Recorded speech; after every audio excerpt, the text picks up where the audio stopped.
we're taught to see these different issues as distinct things. And you get that on the air, you know, and there's a little bulletin here. And in Bosnia, that. And in well, the same people who brought you this are bringing you that and are doing that to you. The same people who are doing it to you this way are doing it to you that way.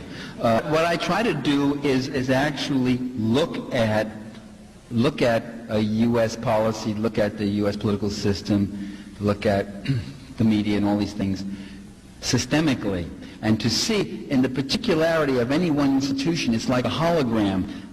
Reality is sort of like a hologram, that any one component of it has within it the totality of the whole thing. It's like a DNA. So when you look at, whether you're looking at the court system, or you're looking at urban renewal, or you're looking at Congress, or you're looking at the media, or you're looking at U.S. foreign policy, what you're seeing within the confines of those particulars is a reflection of that whole.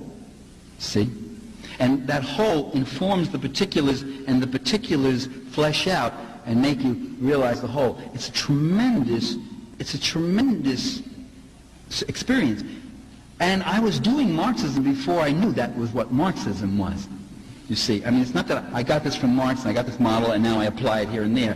This was my way of looking at things, and that's dialectically. And when I read Marx, I went, oh, yeah, right. When I first was getting radicalized, you know, I would run into that a lot. I'd say things like, you know, the police are not a neutral instrument. They're a class instrument of control, and they do certain things. They this.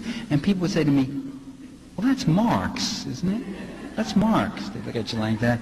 And I say, Marx? I haven't read Marx yet. I was a good PhD political scientist. I'd read the Manifesto, and I read a little excerpts from Volume 1 of Capital, but I hadn't read much then. I'd say that. I'd say things like, you know, U.S. policy in the world is really doing this and this and this and this and this, and they say, well, that's Marx, isn't it?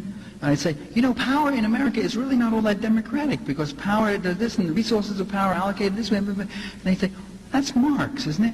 And after a while I started saying, well, this guy Marx is really something, you know. I mean, I go knocking myself out to make an analysis, and they're giving him the credit, you know. Thank you. Good night. I got to go.